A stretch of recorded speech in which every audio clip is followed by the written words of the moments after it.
এই সেশনে আপনারা প্রশ্ন উত্তর করতে পারবেন, বা কেউ যদি মনে করেন যে আমি যুক্ত হতে চাই বা অংশগ্রহণ করতে চাই, আপনার কোনো যদি কোয়ারিজ থাকে বা কোয়েশ্চেন্স থাকে, তাহলে আপনি অবশ্যই প্রশ্ন করবেন এবং কমেন্ট বক্সে জানাবেন।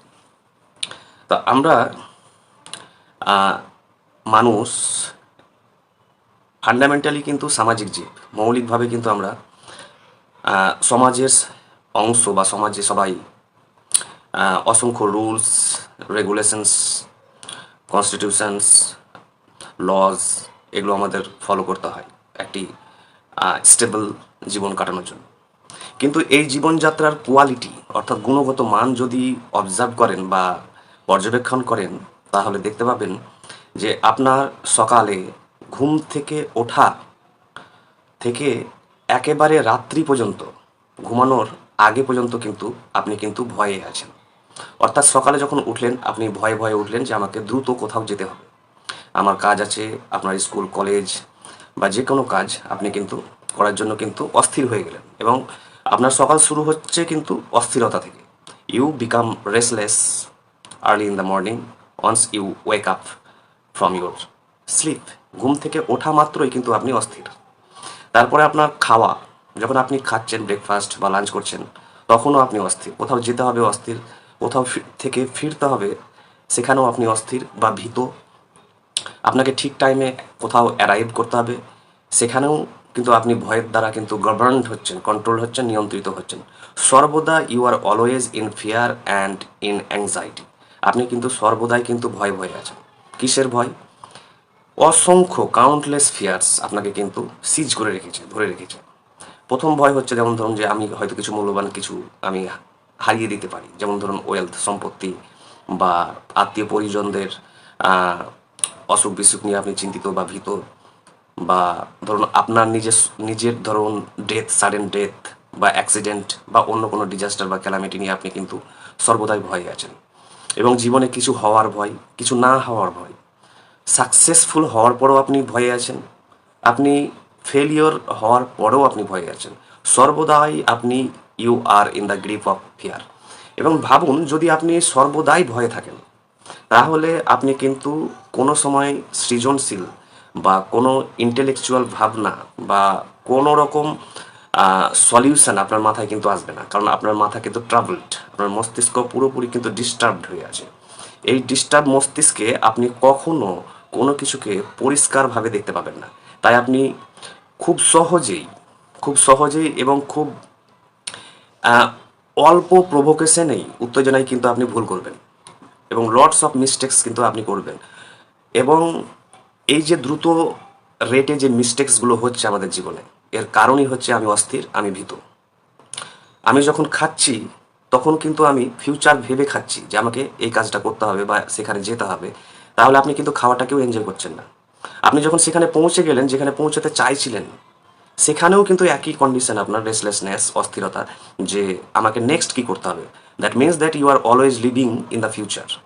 এর মানে হচ্ছে যে আপনি সর্বদাই কিন্তু ভবিষ্যতে আছেন, বা ভবিষ্যতের কথা আপনি চিন্তা করছেন। You are not you are not a you are never at the present moment. আপনি কিন্তু বর্তমান মুহূর্তে কখনো নেই। আপনি হয়তো অতীত নিয়ে দুঃখ বা অনুতাপ করছেন, বা মিস্টেক্সগুলোকে রিকালেক্ট করছেন।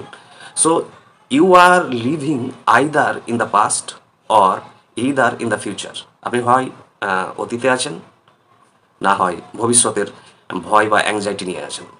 তো রিলিজিয়ান বলুন, ফিলোসফি বলুন, সায়েন্স পড়ুন, আপনি যাই পড়ুন, যত জ্ঞানীই হন, আপনি যদি ভয় থেকে মুক্ত না হন, তাহলে কিন্তু আপনি কোনো কিছুই জীবনের এনজয় করতে পারবেন না। বা আমরা যে কমফোর্ট, আরাম বা সুখ বলে, বা আমাদের ভালো মেজাজ, সৃজন, creative mood, positive attitude to life, জীবনের প্রতি যে সদর্থক দৃষ্টিভঙ্গি, এবং একটুতেই আপনি কিন্তু ধৈর্য হারিয়ে ফেলবেন, একটুতেই রেগে যাবেন, একটুতেই আপনি কিন্তু বিবাদ কলহে লিপ্ত হয়ে যাবেন। কেন? আপনি ইনওয়ার্ডলি, আপনি কিন্তু ভেতর ভেতর অস্থির, আপনি ভেতর ভেতর ভীত, সব কিছুতেই আপনার ভয়। এই ভয়, আপনি কোনো গডের কাছে যদি প্রে করেন, অর্থাৎ আপনি যে রিলিজিয়ানেরই আপনি ব্যক্তি হন, আপনি যদি গডের কাছে প্রেয়ার করেন বা কোনো রিচুয়াল করেন, পুজো করেন বা যজ্ঞ করেন, যাই করুন বা মেডিটেশন করুন, আপনি কিন্তু ভয় থেকে বেরোতে পারবেন না।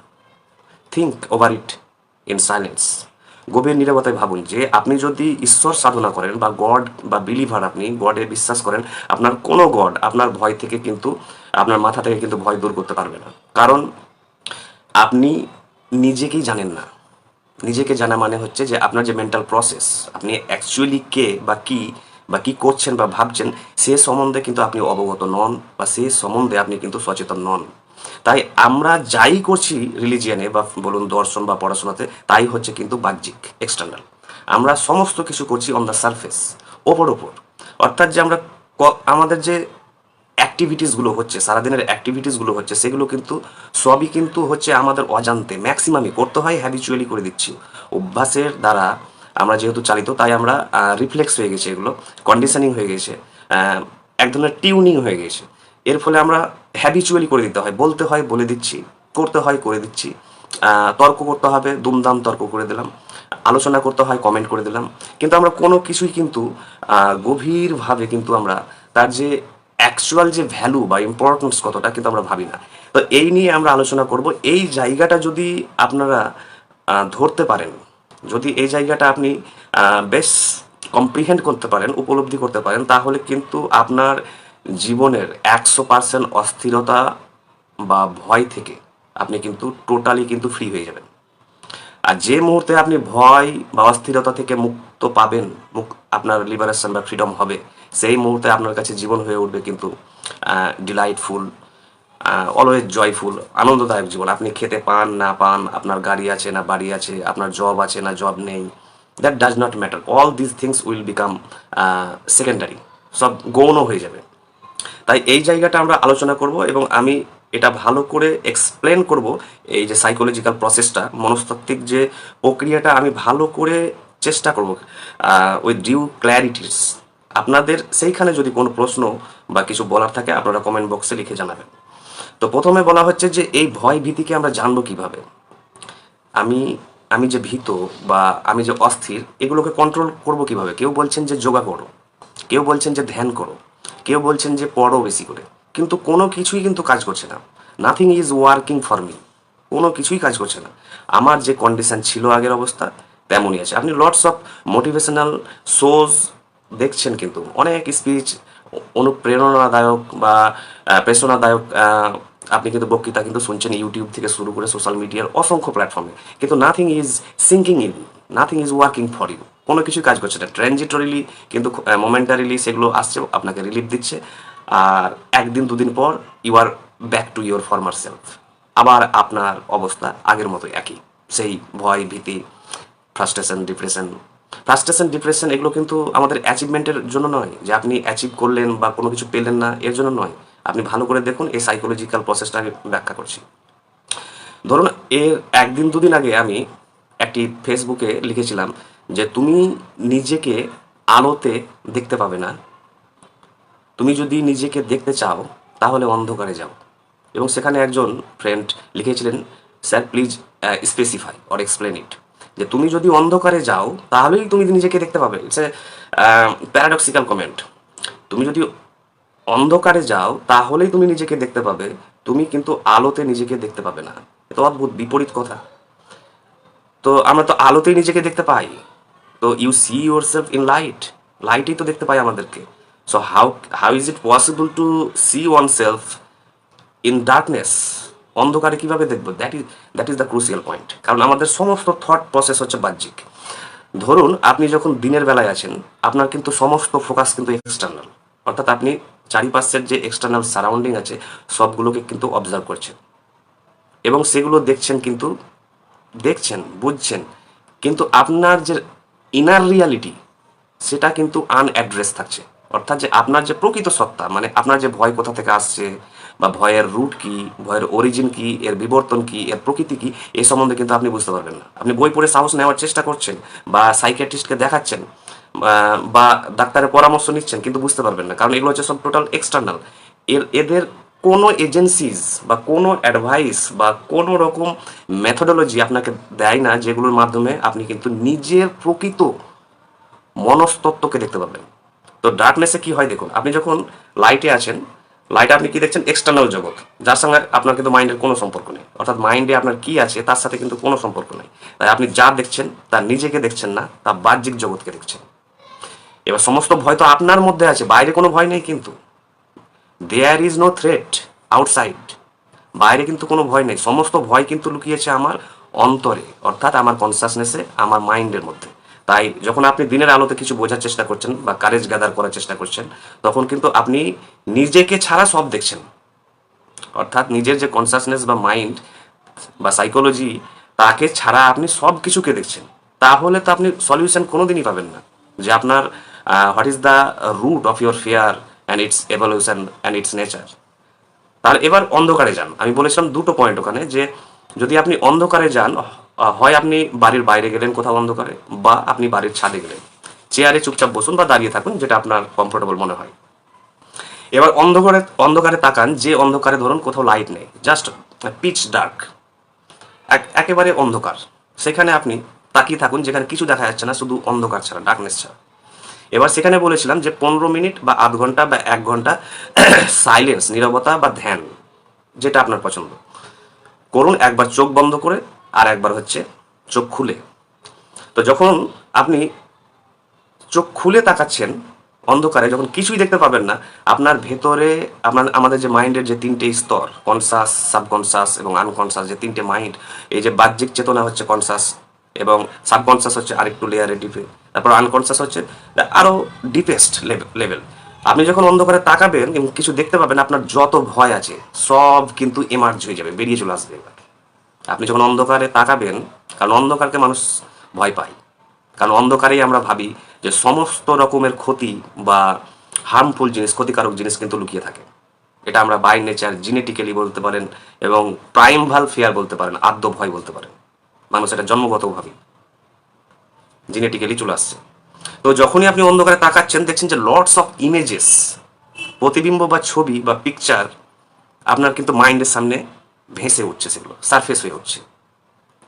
ভেসে যাওয়ার ফলে আপনি দেখতে পাচ্ছেন এখানে সাপ, এখানে আগের কোনো মিস্টেক, এখানে খুন, এখানে ভূত, এখানে স্পিরিট, সমস্ত মাইন্ডের যে ইনার মাইন্ড, আপনার যে অন্তরে সমস্তগুলো যে ছবিগুলো রাখা ছিল, আপনার সারা লাইফের যে পুঁজি, অর্থাৎ আপনি যেগুলোকে ভয় পেয়ে পেয়ে পেয়ে পেয়ে সঞ্চয় করেছিলেন অভিজ্ঞতার মাধ্যমে, সেগুলো কিন্তু এক্সটার্নালাইজ হয়ে যাবে এবার অন্ধকারে।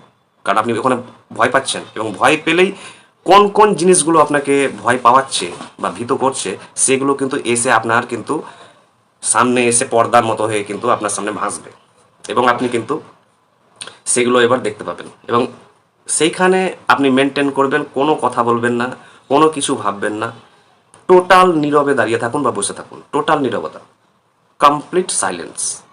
সম্পূর্ণ নীরবতায় যখন আপনি দেখার চেষ্টা করুন, পালাবেন না ওখান থেকে। ভয় হবে, যে আপনার মনে হবে যে সেখান থেকে আমি পালিয়ে যাই, কিন্তু পালাবেন না বা হেজিটেট করবেন না, দ্বিধা করবেন না, বা এদিক ওদিকে তাকাবেন না, জাস্ট ওইদিকেই ফোকাস করুন। দেখবেন যে যেসব জিনিসগুলো আপনার ভেতরে আপনার অসচেতনভাবে বা অজান্তেই সাবকনসিয়াস মাইন্ডে বা অবচেতন মনে যেগুলো আছে, সেগুলো সব বেরিয়ে আসবে, যেগুলো আপনার স্বপ্নের মাধ্যমে বেরিয়ে আসে, যে সব ভূতের স্বপ্ন বা ভায়োলেন্সের স্বপ্ন বা রক্তের স্বপ্ন বা খুনের স্বপ্ন, অসংখ্য রকমের স্বপ্ন আছে ধরুন, যার যেমন মেন্টালিটি। তো সেই ইমেজগুলোকে দেখুন যে এগুলো হচ্ছে ইমেজেস। এবার এই ইমেজেসগুলোকে পড়ার চেষ্টা করুন, রিড করুন মেন্টালি, অর্থাৎ মনে মনে দেখার চেষ্টা করুন, এবং এরাকে নিয়ে মনে মনে ভাবুন যে এরা কারা।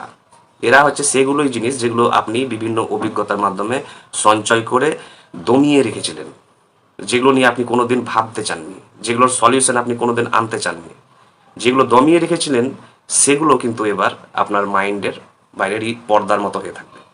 যে মুহূর্তে আপনি আইডেন্টিফাই করতে পারবেন যে এই সব হচ্ছে জিনিসগুলো যেগুলো আমার মাইন্ডে কিন্তু আছে, এবং এগুলোই কিন্তু আমার ভয়ের কারণ জীবনে, এগুলো আমাকে কিন্তু ডাইরেক্টলি এবং ইনডাইরেক্টলি কিন্তু প্রভাবিত করে, ইনফ্লুয়েন্স করে। আমার যে ব্যবহার, আচার আচরণ, কথাবার্তা থেকে শুরু করে সমস্ত কিছুকে আপনার অজান্তেই কিন্তু আপনার অবচেতন মন কিন্তু নিয়ন্ত্রণ করছে। এবং আপনি কিন্তু বুঝতে পারছেন না যে আমি কেন অস্থির হয়েছি, আমি কেন ভুল বলছি, আমি রেগে যাচ্ছি কেন, আমি এত বিচলিত কেন, আমি এত ঈর্ষা কেন হচ্ছে, আমার এত হতাশা কেন হচ্ছে। আপনি কিন্তু বুঝতে পারবেন না যেগুলো কেন হচ্ছে, কিছু বাদ যেগুলো খুব পরিষ্কার সেগুলো হয়তো বুঝতে পারবেন, কিন্তু ম্যাক্সিমামটাই বুঝতে পারবেন না, কারণ এগুলো অবচেতন মন থেকে কিন্তু প্রজেক্ট হচ্ছে। যেমন ধরুন সিনেমায় যে প্রজেক্টরের মাধ্যমে যে ফোকাস দেওয়া হয়, তো সেগুলোকে যখন আইডেন্টিফাই করবেন এবং ওটাকে নিয়ে নীরবে আপনি একেবারে প্যাসিভলি ভাবুন। প্যাসিভলি বলতে নট অ্যাক্টিভলি, প্যাসিভলি একেবারে নিষ্ক্রিয়ভাবে ভাবুন যে এই কারণগুলো তো আমার জীবনের সাথে কোনো সম্পর্ক নেই। তখনই আপনি বুঝতে পারবেন যে এগুলো পুরোটাই অর্থহীন। এই যে ইমেজ বা ছবি বা অভিজ্ঞতা বা ইনফরমেশন আমার সামনে আমি দেখতে পাচ্ছি, সেগুলো তো এগুলোর বাস্তবে তো কোনো অস্তিত্ব নেই। তাহলে বাস্তবে যদি অস্তিত্ব নেই, তাহলে আমি এত চিন্তিত কেন এগুলো নিয়ে, বা এত ভীত কেন এগুলো নিয়ে? যে মুহূর্তে আপনি ওদের অর্থহীনতাকে দেখতে পাবেন, মিনিংলেসনেসকে, যে ওদের এগুলো সবটাই হচ্ছে ইলিউশন, ভ্রান্তি, মনের ভ্রম। মনের ভ্রম আপনি সারা লাইফে এমনভাবে নিজের মধ্যে রেখেছেন যে সেগুলো রিয়াল হয়ে গেছে, সব বাস্তব হয়ে গেছে, এবং আপনি ভয় পাচ্ছেন অনবরত, কনস্ট্যান্ট ভয় পাচ্ছেন। তো আপনি যে মুহূর্তে দেখতে পেলেন যেগুলো হলো শূন্য, এমটি, এর কোনো অর্থ নেই, এর কোনো বাস্তব অস্তিত্ব নেই, এর কোনো রিয়াল এক্সিস্টেন্স নেই, তাহলে আমি সমাধানই কি আনবো? যে মুহূর্তে উপলব্ধি হবে আপনার, অর্থাৎ তাদের সম্বন্ধে আপনার অন্তরে বা মনে যখনই আপনার অন্তর্দৃষ্টি আসবে বা উপলব্ধি হবে, তখনই জ্ঞানের কিন্তু আবির্ভাব হবে। দিস ইজ ভেরি ক্রুশিয়াল, খুব ইম্পর্টেন্ট এই জায়গাটি, যে মুহূর্তে আপনি বুঝতে পারবেন যে এই সমস্ত ভয়গুলো সব মিনিংলেস, অর্থহীন এবং অকারণে আমি এগুলোকে বাস্তব ভেবে এসেছি, তখন দেখবেন যে 100টি ভয়ের মধ্যে 99টি ভয়ই হচ্ছে মানে আপনি নিজে নিজে সৃষ্টি করেছেন, যেগুলো হচ্ছে সম্পূর্ণ অর্থহীন, অর্থাৎ কাল্পনিক ভয়।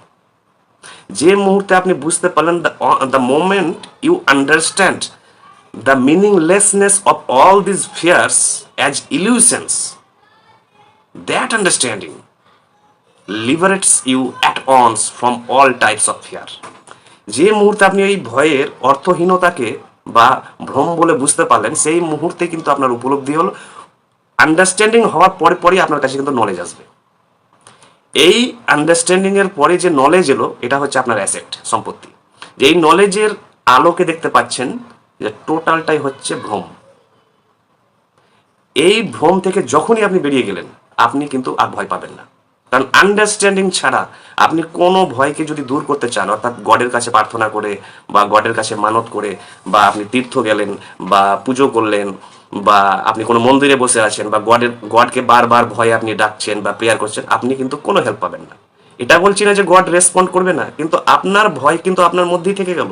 সেটা কোনো গড বা কোনো সাইকিয়াট্রিস্ট বা কোনো মেডিকেল ডক্টর বা কোনো বন্ধু দূর করতে পারবে না। সেটা আপনাকে নিজেই বুঝতে হবে, সেই যে মুহূর্তটা বললাম সেখানে, যে একেবারে প্যাসিভ সাইলেন্সে, যে এই ভয়গুলো হচ্ছে টোটাল মিনিংলেস। যে মুহূর্তে বুঝে গেলেন, সেই মুহূর্তে আপনি লিবারেটেড হয়ে গেলেন, মুক্ত হয়ে গেলেন। You attend complete freedom from the grip of fear, এবং ভয়ের কবল থেকে আপনি কিন্তু সম্পূর্ণভাবে বেরিয়ে এলেন। এইভাবে যদি প্রত্যেকটি ফিয়ারকে, ভয়কে যদি আপনি দেখার চেষ্টা করেন যে আমি যে ভয় পাচ্ছি সেটি কিসের ভয়, সেটা বোঝার জন্য কারোর সাথে আলোচনা করার প্রয়োজন নেই, বা কোনো মুভি দেখার প্রয়োজন নেই। সিনেমা দেখে আপনি কারেজ নেওয়ার চেষ্টা করছেন, হলিউড মুভি দেখছেন, অ্যাকশন মুভি, বা আপনি ইউটিউবে ধরুন মোটিভেশনাল স্পিচ শুনছেন, বা গুরুর বাণী শুনছেন, বা যারই বা আমারই কথা শুনুন না কেন, যারই কথা শুনছেন, এটা কিন্তু আপনার ভয় দূর হবে না যতক্ষণ না সেই ভয়কে কমপ্লিট সাইলেন্সে আপনি ওই ভয়ের রুটকে দেখছেন এবং তার এভলিউশনকে দেখছেন এবং নেচারকে দেখছেন। যে মুহূর্তে তিনটি ফিচারকে দেখবেন, বৈশিষ্ট্যকে, এর একটি হচ্ছে উৎস, বিবর্তন, আর হচ্ছে প্রকৃতি, সেই মুহূর্তে বুঝে যাবেন যে এই ভয়টি রিয়াল না আনরিয়াল, বাস্তব না অবাস্তব। যদি অবাস্তব হয়, যার কোনো ভ্যালিডিটি নেই, ইনভ্যালিড ফিয়ার, তাহলে তো এটা এমনি এমনি দূর হয়ে যাবে। যদি ভয়টি ভ্যালিড হয়, অর্থাৎ রিয়াল হয়, তাহলে কিন্তু আপনি এবার সলিউশনের কথা ভাববেন। নেক্সট স্টেপ হচ্ছে, যদি ভয়টি দেখলেন যে না, এই ভয়টি আমার রিয়াল, এলআইসিতে আমি 10 মাসে প্রিমিয়াম দিইনি, এরকম ভয় বা প্র্যাকটিক্যাল ভয়, তাহলে দেখছেন যে এই ভয়টি কিন্তু রিয়াল, কিন্তু এটিকে আমি ডিনাই করতে পারবো না। তাহলে কি করবো? এই ভয়টির সলিউশন একটি, যে যতটা সম্ভব সেই সলিউশনটা দিয়ে এই প্র্যাকটিক্যাল ভয়টিকে দূর করা। সেগুলো ভয়ের পরিমাণ, রিয়াল ভয়ের পরিমাণ আমি বলবো 1 থেকে 2%, আর বাকি 98 বা 99% ভয় আমাদের সবটাই হচ্ছে আনরিয়াল, অবাস্তব। তো এই অবাস্তব ভয় যতক্ষণ আপনার মনে আছে ততক্ষণ আপনার হেলথ নিয়ে বলুন, আপনার পরিবার নিয়ে বলুন, আপনি সম্পত্তি নিয়ে বলুন, আপনার গাড়ি বাড়ি মেনটেনেন্স থেকে শুরু করে, জব থেকে শুরু করে, ডেইলি অ্যাক্টিভিটিস, রাস্তায় হাঁটা থেকে শুরু করে সমস্ত জায়গায় যে ভয় আপনাকে নিয়ন্ত্রণ করছে, সেখান থেকে আপনি টোটাল ফ্রিডম পেয়ে যাবেন, পরিত্রাণ পেয়ে যাবেন। এটি একটি ব্যাপার। আরও কয়েকটি ব্যাপার বলছি, যে রেসলেসনেস, অস্থিরতা। অর্থাৎ যখন আপনি কথা বলছেন, আপনি কিন্তু ভাবছেন না যে আমি কি বলছি। ম্যাক্সিমাম কথা আমরা বলি ইম্পালসিভলি, অর্থাৎ আবেগে পড়ে। অর্থাৎ মুহূর্তের মধ্যে আমাদের মধ্যে যে ইমোশনস, আবেগ আমাদের মধ্যে যে জেগে ওঠে, তার দ্বারা চালিত বা প্রভাবিত বা নিয়ন্ত্রিত হয়ে কিন্তু আমরা কোনো কথা আমরা কিন্তু বলি, যে কথাটা আমার কাছে দুঃখ ঘটাতে পারে বা কারো ডিপ্রেশন এর কারণ হতে পারে, বা কারোর সাথে আমার সম্পর্ক খারাপ হতে পারে, কারোর সাথে আমার বিবাদ শুরু হতে পারে। এই কথাগুলো মানুষ সারাদিনে 100টির কথার মধ্যে 99টি কথাই কিন্তু মিনিংলেস কথা বলে। আমরা যারা আছি, যেখানেই আছি আমরা, 100টি কথা যদি বলেন এবং আপনি যদি সেগুলোকে রিভিউ করেন, আপনি সন্ধ্যাবেলায় আসবেন বা দুপুরে বা যখন খুশি একটু সময় পাবেন, 5 মিনিট বসে নীরবে ভাববেন, টোটাল কমপ্লিট সাইলেন্স। ভাবুন যে 100টি যে আজকে সারাদিন কথা বলেছেন, তার মধ্যে 99টি কথার কোনো প্রয়োজনই ছিল না। 99টি কথার কোনো প্রয়োজনই ছিল না, অথচ আপনি বলেছেন, যার কারণে আপনার মধ্যে অনুতাপ হচ্ছে, বিবাদ হচ্ছে এবং বিভিন্ন রকমের যে প্রবলেমস ক্রিয়েট হয়ে গেছে। আপনি নিজে স্যাটিসফাইড নন কথা বলার পর। কেন? কারণ আপনি সেই কথাগুলো না ভেবে বলছেন। কিভাবে বলছেন? রিফ্লেক্সিভলি। অর্থাৎ আমাদের যে হ্যাবিট তৈরি হয়ে যায়, সেই সারফেস লেভেলে এসে আপনি কথা বলছেন। তো যদি আপনি প্রতিটি কথাকে এনজয় করতে চান এবং প্রত্যেকটি কথার যদি আপনি ভাবেন যে আমি প্রতিটি কথা বা প্রতিটি রাইটিং বা আমার লিটারেচার বা যাই লিখছেন বা বলছেন, আমি ভালো কিছু লিখতে চাই, তাহলে আপনার একটি way, and there is no another way. একটি রাস্তা, দ্বিতীয় রাস্তা নেই। সেটি একটি রাস্তা হচ্ছে ডিপ সাইলেন্স, গভীর নীরবতা। তো নীরবতা কেন বলছি? আমি মেডিটেশন শব্দটি বলছি না, আমি ধ্যানের কথা বলছি না, আমি বলছি নীরবতার কথা। Silence and meditation are two different things. নীরবতা এবং ধ্যান কিন্তু সম্পূর্ণ আলাদা জিনিস। কিভাবে? মেডিটেশন হচ্ছে একটি রিচুয়ালিস্টিক প্রসেস। অর্থাৎ আপনি ধরুন পদ্মাসনে বসবেন বা চেয়ারে বসবেন বা যেখানেই বসুন, আপনাকে সার্টেন রুলস বা নিয়ম, বা যেমন বলছে যে পদ্মাসনে বসে আপনি মেরুদণ্ডকে সোজা করে বসুন, নিঃশ্বাস ছাড়ুন এবং নিন, বা নিঃশ্বাসকে পর্যবেক্ষণ করুন নীরবে, তারপর আপনার ধ্যান শুরু হবে। ঠিক আছে, কিন্তু এগুলো কি আপনি এই মেডিটেশন রাস্তায় করতে পারবেন? পারবেন না। আপনি বাসে করতে পারবেন? পারবেন না।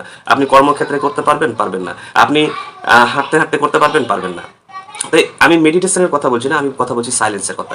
যে আমি সাইলেন্সের উপরে একটি বইও লিখছি আমি, এবং এই সাইলেন্স গত 3 বছর যে শাটডাউন, 2 বছর যে শাটডাউন ছিল করোনা ভাইরাসের কারণে, ওই 2 বছর আমি মেডিটেশন এবং সাইলেন্স থেকে আমি কিন্তু একটি বইও লিখেছিলাম।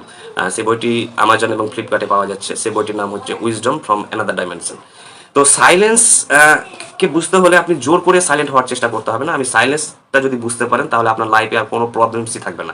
কি থাকবে না? প্রবলেমস। মানে প্রবলেমস থাকবে, কিন্তু আপনি সলিউশন পাবেন কিন্তু খুব সহজে এবং খুব ইজিলি। সমস্ত প্রবলেমসকে কিন্তু সলভ করতে পারবেন। আপনার কাছে কিন্তু সবগুলোই শিশুদের খেলা হয়ে যাবে, জাস্ট চাইল্ডস প্লে। তো সাইলেন্সটা যদি বুঝতে পারেন, তাহলে আমার যে কারেন্ট বইটা চলছে, সেই বইটার নাম দিয়েছি silence, the womb of all knowledge. নীরবতা হচ্ছে সমস্ত জ্ঞানের মাতৃগর্ভ।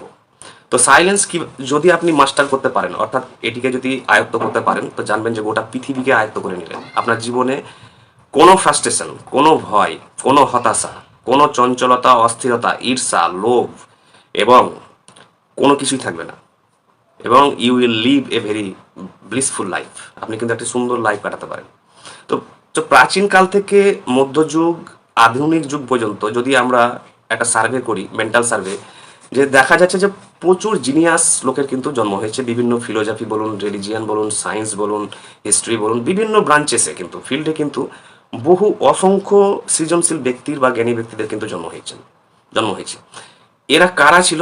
এরা ছিলেন কিন্তু এই একটি কথায়, যে মেডিটেশন কিন্তু ভারতে কিন্তু আবির্ভাব হয়েছিল প্রাচীনকালে। মেডিটেশনের কনসেপ্টটা, প্রথাগত যে মেডিটেশনের কনসেপ্ট, অর্থাৎ পতঞ্জলি যোগাসূত্র, যেখানে আমরা রাজযোগের কথা পাই, সেটি কিন্তু ভারতে প্রথম কিন্তু আবির্ভূত হয়।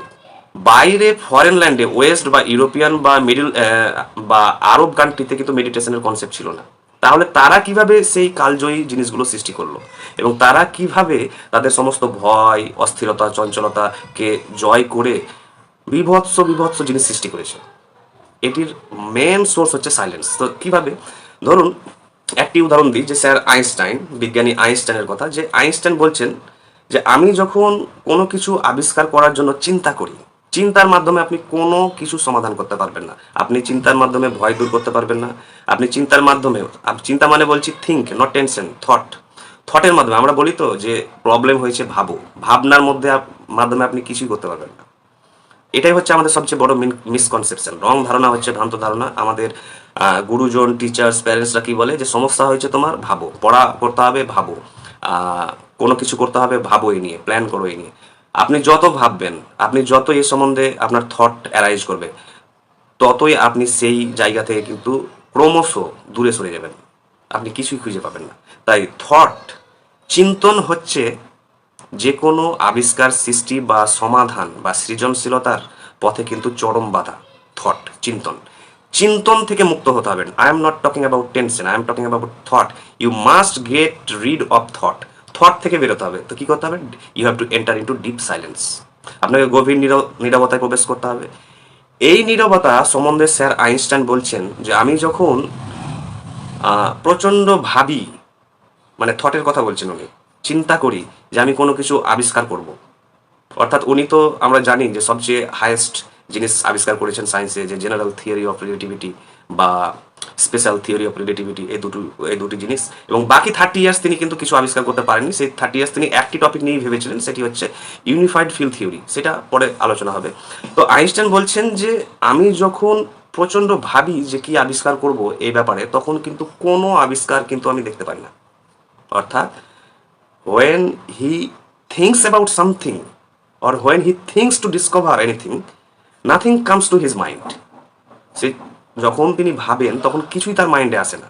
বাট কিন্তু যখন আমি চিন্তা ছেড়ে দিই এবং গভীর নীরবতায় প্রবেশ করি, তখনই কিন্তু হঠাৎ করে সাডেনলি সত্য এসে উপনীত হয়। সত্য মিনস ডিসকভারি। উনি বলছেন যে হঠাৎ একটি গ্রেট, বিশাল, বৃহৎ, বড় কিন্তু আবিষ্কার কিন্তু একটি এসে কিন্তু আমার কাছে হাজির হয়।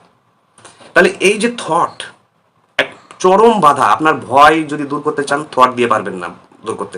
আপনি যদি অস্থিরতা দূর করতে চান, চিন্তা দিয়ে কিন্তু বা চিন্তন দিয়ে দূর করতে পারবেন না। আপনি যদি সমাধান আনতে চান, থট দিয়ে কিন্তু পারবেন না। কিন্তু আমাদের সমস্ত বুকসে বলা হচ্ছে যে চিন্তা করো, কিন্তু চিন্তাই হচ্ছে বিষ। চিন্তা মানে থট। যখনই আপনি কোনো কিছু নিয়ে ভাববেন, তখনই কিন্তু আপনি আর সমাধান পাবেন না। তো যখনই আপনি থট ছেড়ে দিচ্ছেন এবং ডিপ সাইলেন্সে প্রবেশ করছেন, তখনই কিন্তু সাডেনলি কিন্তু সেই সত্য কিন্তু এসে আপনার কাছে হাজির হচ্ছে। এইরকমই আরও একটি উদাহরণ হচ্ছে বিজ্ঞানী, আপনারা সবাই শুনে থাকবেন নাম, আর্কিমিডিস। আর্কিমিডিসের আপনারা যে সেই বিজ্ঞানে, ফিজিক্যাল সায়েন্সে পড়েছেন বা ফিজিক্সে, যে ডিসপ্লেসমেন্ট অফ ওয়াটার, জলের অপসারণ নীতি। উনি কিন্তু, ওনাকে এক সময় এক রাজা বলেছিলেন যে আপনাকে কিন্তু একটি জিনিস আবিষ্কার করতে হবে। এবার আর্কিমিডিস ভাবছে যে আবিষ্কার কি এত সহজ যে ভাবলেই হয়? তো উনি তো টেনশনে, বিশাল টেনশনে ছিলেন এবং দিনের পর দিন ভাবছে কি আবিষ্কার করা যায়, কি আবিষ্কার করা যায়। কিছুতেই কোনো আবিষ্কার হয় না, কারণ উনি চিন্তায় আছেন। He was deeply emerged in the process of thinking.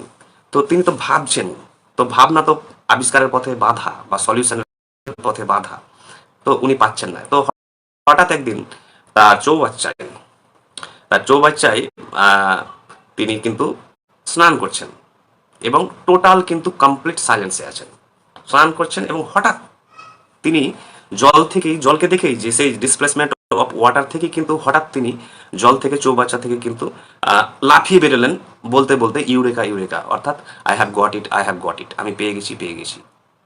কিন্তু তিনি কিন্তু বিবস্ত্র ছিলেন, অর্থাৎ কোনো বস্ত্র পরেছিলেন না স্নান করার সময়। তিনি হঠাৎ পাগল হয়ে, উন্মুক্ত হয়ে, উচ্ছ্বাসে কিন্তু রাস্তা দিয়ে দৌড়তে শুরু করলেন, যে বাজারে পৌঁছে গেছে। এবং সেখানে পরিচিত আর্কিমিডিসের বন্ধুরা বলছেন যে আরে তোমার ড্রেস কোথায়? তো বলছে, এবার ওই মুহূর্তে বিজ্ঞানী আর্কিমিডিস যে মুহূর্তে নিজের দিকে তাকিয়েছে যে তাই তো আমার ড্রেস কোথায়, সেই মুহূর্তেই তখন মনে হলো যে আমি তো ড্রেস পরিনি, আমি তো বাথরুমে ছিলাম। সেই মুহূর্তেও ছুটে আবার বাড়ি গেলেন। এই যে মোমেন্টটার কথা বলছি, যে সাইলেন্স, কিন্তু সাইলেন্স আমরা সহ্য করতে পারি না। তাই আমরা অনবরত অবিরাম আড্ডা, কথা বলতে থাকি। এটা আমাদের রিফ্লেক্স হয়ে গেছে। এটাতে আমাদের একটি হার্ড সিমেন্টেড হ্যাবিট হয়ে গেছে যে কথা বলা অতিরিক্ত, এগুলোতে যতটা থাকবেন আপনি আপনি কিন্তু আপনার কোয়ালিটি অফ লাইফ থেকে কিন্তু দূরে চলে যাবেন। অবশ্যই কথা বলুন, কিন্তু দরকারি কথা, যে কথাগুলো হয়তো আপনার লাইফে কোনো প্রগতিশীল থটের জন্ম দিতে পারে, প্রগতিশীল ধারণার জন্ম দিতে পারে, আপনার কোনো সলিউশন আনতে পারে, সেই রকম এসেন্সিয়াল কথা কিন্তু প্রয়োজন। কিন্তু আমরা বলেছি যে 100টি কথার মধ্যে 99টি কথাই হচ্ছে ইররেলেভেন্ট, আনএসেন্সিয়াল, অপ্রাসঙ্গিক কথা আমরা বলি। তার জন্যই সমস্ত বিবাদের কারণ বা প্রবলেমের কারণ। এবং এই থট থেকে যদি আপনি কিভাবে, আরও একটি পয়েন্ট, খুব ইম্পর্টেন্ট পয়েন্ট আমি বলবো, যে আপনি কিভাবে ডিপ ডিপ নলেজ পাবেন। আমি সেখানে বলেছি আমার হেডলাইনে যে আপনি যদি অসীম জ্ঞানের ভান্ডার খুঁজতে চান তাহলে সাইলেন্স মেনটেন করুন। এই জ্ঞান, আমি তাত্ত্বিক জ্ঞানের কথা বলছি না, আপনার পারিবারিক জ্ঞান হতে পারে, পরিবারকে মেনটেন করার জন্য আপনার জ্ঞানের প্রয়োজন হতে পারে, ওয়ার্ক প্লেসে, সোসাইটিতে, বা আপনার যে কোনো কনস্ট্রাকটিভ অ্যাক্টিভিটিতে আপনার কিন্তু নলেজ কিন্তু প্রয়োজন। আর এই নলেজই দিবে আপনাকে কিন্তু মুক্তি। কি থেকে? ভয়, অস্থিরতা, চঞ্চলতা, ঈর্ষা, রাগ, বিবাদ, ডিপ্রেশন থেকে শুরু করে টোটাল। তো এই নলেজের একটি ফর এক্সাম্পল দেখুন, যে আপনি যখন ডিপ সাইলেন্সে আছেন, ধরুন আপনি ছাদে বা বাইরে বা কোথাও আছেন, একটি জাস্ট ফুলের দিকে তাকিয়ে থাকুন ডিপ সাইলেন্সে। তো ফুলটিকে আপনি যখন এমনি দেখতেন, ক্যাজুয়ালি দেখতেন, তখন কিন্তু ফুলটি আপনার চোখে পড়েনি। অর্থাৎ আপনি কিন্তু তখন তো আপনার মাইন্ডে ছিলেন না, আপনি ছিলেন অন্য জগতে, ডিস্ট্র্যাক্টেড, ডাইভার্টেড। কিন্তু যে মুহূর্তে আপনি নীরবে প্রবেশ করলেন, সেই মুহূর্তে হঠাৎ সেই ফুলটি আপনার চোখে পড়লো। কারণ এবার কিন্তু আপনার যে অন্তরের চোখ, বাহ্যিক চোখ দিয়ে দেখা যায় না যতক্ষণ না অন্তরের চোখ খুলছে। আর অন্তরের চোখ খুলবে একমাত্র সেই সময় যখন আপনি কিন্তু নীরব। আপনার ইনার আই বলা হয়, ইনার আই তখনই ওপেন আপ হবে যখন আপনি কিন্তু কমপ্লিটলি সাইলেন্ট হবেন। তো যখন আপনি ফুলের দিকে তাকাচ্ছেন, তো হঠাৎ অসংখ্য রিয়ালিটি, বাস্তবতা, ট্রুথস কিন্তু আপনি এখানে দেখতে পাবেন। যে একটি ফুল কি জিনিস আমরা ফুল বলি, কিন্তু আজ দেখছি ফুলটা ডিফারেন্ট। এর কিন্তু অসংখ্য মিনিংস, এক্সিস্টেন্স, এবং এটা এই ফুলের মধ্যেই মনে হচ্ছে যেন এই মহাবিশ্বটা লুকিয়ে আছে। What is a flower? ফুল কি? আপনি যখন দেখছেন, অবজার্ভ করছেন এবং নীরবে মনন করছেন, তখন দেখছেন যে ফুল বলে তো কিছুই নেই, আছে শুধু আর পেটালস, পাপড়ি, পাপড়ি আছে, আর কিছু নেই। পেটালস, সেগুলো পাতা টাইপের petals. Where is the flower? ফুল কোথায়? ফুলই নেই। তো এই যে রিয়েলাইজেশন কখন হচ্ছে আপনার, যে ফুল বলে কিছু নেই, কারণ ফুলটা হচ্ছে টোটালটাই পেটালস। তো ফ্লাওয়ার কাকে বলবো আমি? ফুল কাকে বলবো আর পাপড়ি কাকে বলবো? ফুল আর পাপড়ি একই জিনিস। তো তাহলে আমি ফ্লাওয়ার কেন বলছি? এইরকম অসংখ্য কোশ্চেন্স আপনার মধ্যে অ্যারাইজ করবে সেই মুহূর্তে, যেই মুহূর্তে আপনি কিন্তু অন্তরের চোখ দিয়ে নীরবে কিন্তু প্রত্যেকটি জিনিসকে কিন্তু পর্যবেক্ষণ করছেন। আপনি যখন নীরব থাকবেন, টোটাল কমপ্লিট সাইলেন্স, তখন দেখবেন যে যেসব শব্দ আপনি শুনতে পেতেন না, ঝিঝি পোকার ডাক বা আরও স্মল ইনসেক্টসের আওয়াজ, সেগুলোও কিন্তু কানে আসছে। কেন আসছে? কারণ আপনার প্রত্যেকটি শরীরের, ব্রেনের কোষ এবং নিউরন বা স্নায়ু সব স্থির, রিল্যাক্সড। এই মুহূর্তেই আপনি কিন্তু যা খুশি আবিষ্কার করতে পারেন। এবং আপনার অন্তর্দৃষ্টি, আপনার উপলব্ধি, আপনার জ্ঞান, এটাই হচ্ছে মেন সোর্স, উৎসস্থল। তাই এরকম একটি আপনাদের আমি ছোট একটি অ্যানেকডট বলি, একটি ছোট গল্প, যে কিভাবে নীরবতা পালন করবেন এবং নীরবতা এত গুরুত্বপূর্ণ কেন। তারপরে মেডিটেশনের ব্যাপারটাতে আসছি, যাতে আপনি টোটাল স্থির হয়ে যেতে পারেন লাইফে। 3-4টে গল্প আছে, কিন্তু একটা বলি ছোট। তো একজন ব্যক্তি বিভিন্ন মেডিটেশন শিখেছেন, কিন্তু তিনি স্যাটিসফাইড হননি কোনো মেডিটেশনে। অসংখ্য ধ্যান শিখেছেন, কিন্তু কোনো ধ্যানই তার কিন্তু পছন্দ হয়নি। তাই তিনি একদিন শুনতে পেলেন যে তুমি জেন মাস্টারদের কাছে চলে যাও। জেন মাস্টার হচ্ছে বুদ্ধিজমের একটি শাখা। তো তুমি জেন মাস্টারদের কাছে যাও, জেন গুরুদের কাছে। ওরা কিন্তু বিভৎস কিন্তু ধ্যান জানে, এবং সেখানে হয়তো তুমি তোমার শেষ সমাধান পেতে পারো। তো সেই ব্যক্তি অনেক প্রত্যাশা নিয়ে সেখানে পৌঁছালেন এবং গুরুর কাছে এসেই বললেন যে master, I want to learn meditation, আমি ধ্যান শিখতে চাই। তো তখন গুরু কিন্তু চা ঢালছিলেন। তো জেনদের একটা ট্র্যাডিশন আছে, এটা চীনেও আছে বুদ্ধিজমের, যে আপনি গেস্ট যখনই ওখানে যাবেন আপনাকে চা দেওয়া হবে। মানে চায়ের ওপরেও একটা কিন্তু ধ্যান হয়, টি রিচুয়াল বলে ওটাকে, যে আপনি যখনই তাদের কাছে যাবেন আপনাকে কিন্তু 1 কাপ চা খাওয়া হবে। তো সেই ভদ্রলোক এসেছেন ধ্যান শিখতে, তাকেও কিন্তু চা দেওয়া হচ্ছে। তো এবার উনিও চা খাচ্ছেন, ইনিও চা খাচ্ছেন, এবং কথোপকথন হচ্ছে, কনভারসেশন বা ডায়ালগ। তো যিনি এসেছেন গুরুকে বারবার জিজ্ঞাসা করছেন যে গুরুজি কিভাবে মেডিটেশন করব, কিভাবে মেডিটেশন করব, এইভাবে অসংখ্য কথা কিন্তু বলে যাচ্ছেন, কারণ তার দরকার, খুব দরকার। তো এবার চা খাওয়া শেষ হলো, গুরু আরও কিছুক্ষণ সাইলেন্ট ছিলেন, তারপরে সাইলেন্স ব্রেক করে বললেন, নীরবতা ভেঙে গুরু বললেন, তুমি ধ্যান শিখতে পারবে না। কেন? বলছে কেন?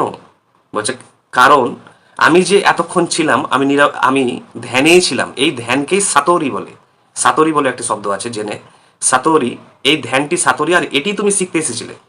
যে সাতোরি মানে হচ্ছে যে সিট অ্যান্ড ডু নাথিং, বসো এবং কিছুই করিও না, ভাবনাও বন্ধ, চিন্তনও বন্ধ, অতীত নিয়েও ভাবা যাবে না, ভবিষ্যৎ নিয়েও ভাবা যাবে না, প্রেজেন্ট নিয়েও ভাবা যাবে না, জাস্ট ব্ল্যাঙ্ক হয়ে বসে থাকো, just sit idle and do nothing, বসে থাকো এবং ডু নাথিং মানে কিছুই করো না। এই ধ্যানটি তুমি শিখতে এসেছিলে, যেটাতেই আমি ছিলাম, আর সেখানে তুমি এত অসংখ্য প্রশ্ন করেছো। তো তোমার এই অস্থির মন নিয়ে কিন্তু তুমি সাতোরি শিখতে পাবে না। এটা একটি গল্প। আরেকটি লোক, উনিও খুব ধ্যানের প্রতি ইন্টারেস্টেড। তো ভাবলেন যে আমি লোকাল এইসব জায়গাতে গুরুদের কাছে আমার বিশ্বাস নেই, গুরুদের প্রতি, তো আমি হিমালয়ে গিয়ে ধ্যান করবো, শিখে আসবো। তো তিনি এক গুরুর সন্ধান পেয়েছেন এবং হিমালয়ে গিয়েছেন। প্রায় 200 মাইল হাঁটার পর তিনি তার গন্তব্যস্থলে পৌঁছেছেন এবং গুরুর সাথে দেখা হয়েছে। এবং গুরুকে জিজ্ঞাসা করছে, গুরুদেব আমি 200 মাইল হেঁটে এসেছি ধ্যান শিখতে, আপনি আমাকে ধ্যান শিখান। তো গুরু বলছে ঠিক আছে, তুমি এখানে বসো, একটা টুল টাইপের, চেয়ার টাইপের জিনিস দিল, তুমি এখানে বসো, আর সামনে মাঠ দেখছো, তৃণভূমি, সবুজ ভেজিটেশন, সেটার দিকে তাকিয়ে থাকো কিছুক্ষণ। তো উনি ভদ্রলোক যিনি ধ্যান শিখতে এসেছেন তাকিয়ে আছেন সবুজ ঘাসের দিকে। 2-3 মিনিট তাকানোর পর বিরক্ত হয়ে বলছে, না গুরু আমি এসব করতে পারবো না, আমি ধ্যান শিখতে চাই, I want to learn the art of meditation, আমি ধ্যান শিখতে চাই। তো গুরু বলছে, না তুমি তাকাও না, আমি তোমাকে শেখাচ্ছি, বলছি, তো তুমি ততক্ষণ এটা করো। কিছুক্ষণ পর, আধ ঘন্টার পর, সেই ব্যক্তি বিরক্ত হয়ে উঠে গুরুকে বললো যে আমি আপনার কাছে ধ্যান শিখতে চাই না, এরকম ভাবে আমি ব্ল্যাঙ্কলি, ফালতু ফালতু উদাসীন ভাবে আমি মাঠের দিকে তাকাতে পারবো না।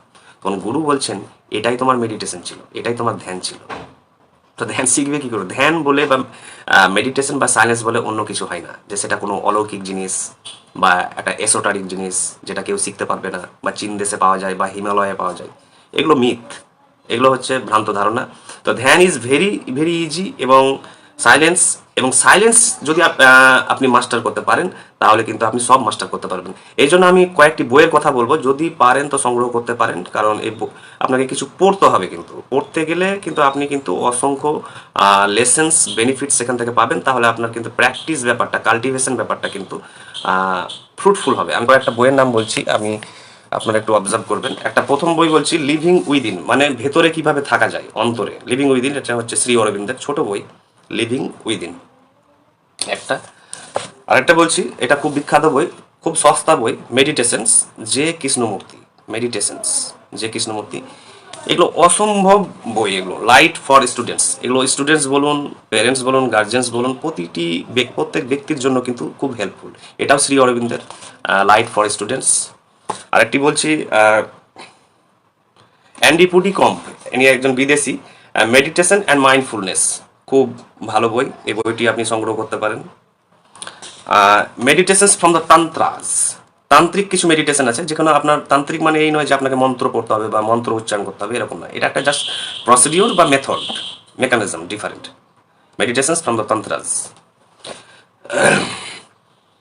স্বামী সত্যানন্দ সরস্বতী, এই বইটির লেখক হচ্ছে স্বামী সত্যানন্দ সরস্বতী। আরেকটি বই দাজি, এই বইটি আরো বিখ্যাত বই, বইটির নাম হচ্ছে দ্য হার্টফুলনেস ওয়ে, দাজি লেখকের নাম, দাজি।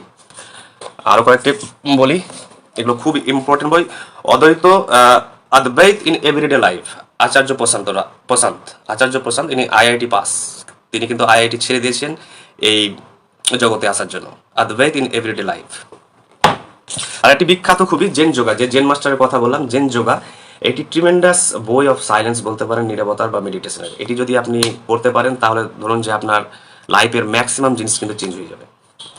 আর দুই একটি বই, এ মিলিয়ন থটস, ওম স্বামী, আমার খুব ফেভারিট বই, এ মিলিয়ন থটস, এটি সংগ্রহ করতে পারেন, এ মিলিয়ন থটস, ওম স্বামী। আর একটি হচ্ছে দীপক চোপড়া, ইনি ডাক্তার এবং বিভৎস জ্ঞানী ব্যক্তি, দীপক চোপড়া, টোটাল মেডিটেশন এটি কিনতে পারেন। আরও কয়েকটি বই দেখিয়ে দিই আপনাদের। Letters on yoga volume 4 Shri Aurobindo, letters on yoga মানে হট যোগার কথা বলা হচ্ছে না এখানে, যে আপনি ব্যায়াম করবেন বা এক্সারসাইজ করবেন এরকম যোগা না, এটা সেই যোগা না, এই যোগা হচ্ছে পুরোপুরি মেডিটেটিভ যোগা, ধ্যানের জগতের যোগা। আর একটি লাস্ট এবং সবচেয়ে best, ওসো, Rajneesh ওসো, the book of secrets. 112 রকমের ধ্যান পাবেন এখানে। 112 রকমের ধ্যান মানে কি জানেন? 112 রকমের নীরবতা পালন। এটি যদি করতে পারেন তাহলে আপনার ব্রেন, আপনার চেতনা, আপনার ইন্টেলেকচুয়াল পাওয়ার, আপনার ক্রিয়েটিভ পোটেন্সিয়াল সমস্ত কিছু কিন্তু বিভৎস হারে কিন্তু এক্সপ্যান্ড হবে, কিন্তু বর্ধিত হবে। এবং আপনার উপলব্ধি, অন্তর্দৃষ্টি, জ্ঞান ইনফিনিটলি কিন্তু বেড়ে যাবে। এবং আপনার যে ভয়, ভীতি, অস্থিরতা, চঞ্চলতা যাই বলুন না কেন, আপনাকে কিন্তু স্পর্শ করতে পারবে না। বা যদিও তারা আপনাকে টাচ করে, আপনি কিন্তু খুব ইজিলি, খুব সহজে সেগুলো থেকে কিন্তু বেরিয়ে যেতে পারবেন। এই হচ্ছে ব্যাপার। তা আমরা নেক্সট সেশনে আরও কিছু জিনিস আলোচনা করব, কিন্তু আপনাদের যদি কোনো প্রশ্ন থাকে তো এখানে করতে পারেন এই বিষয়ে। আমার একটা বই চলছে, এই বইয়ের একটা স্ক্রিপ্ট আমি ব্লুপ্রিন্ট বানিয়েছি। বইটির নাম হচ্ছে silence the womb of all knowledge, নীরবতা সমস্ত জ্ঞানের মাতৃগর্ভ। এখানে ধরুন একবারে অ্যানসিয়েন্ট, প্রাচীন কাল থেকে শুরু করে, মিডিয়াভাল টাইম থেকে শুরু করে একেবারে মডার্ন টাইম পর্যন্ত যতজন ব্যক্তি, ইন্টেলেকচুয়াল, ফিলোজফার, সায়েন্টিস্ট, প্রফেটস, সেজেসরা এসেছেন, কিভাবে তারা সাইলেন্সের মধ্য দিয়ে গিয়ে কালজয়ী জিনিস সৃষ্টি করলেন তার কিন্তু বৃত্তান্ত, এবং কিভাবে আপনি জীবনের সমস্ত ভয়কে, ফ্রাস্ট্রেশন, বিষাদকে কিভাবে আপনি জয় করবেন, এটা হচ্ছে তার বই। এবং খুব ডিপ বই, মানে আপনাকে এই টাইপের বই লিখতে হলে কিন্তু আপনি রেডিমেড লিখতে পারবেন না, আপনাকে পুরোপুরি সায়েন্সে দিনের পর দিন কাটাতে হবে, কারণ আপনাকে ডিপলি বুঝতে হবে সমস্ত কিছু। তো যাই হোক, যদি কারো প্রশ্ন থাকে তো করতে পারো, না হলে আমরা নেক্সট সেশনে দেখা হবে আর একটা ইস্যু নিয়ে। দেখি যদি কারো প্রশ্ন থাকে। ঠিক আছে, ধন্যবাদ সবাইকে দেখার জন্য এবং থাকার জন্য। গুড নাইট, ভালো থাকবেন।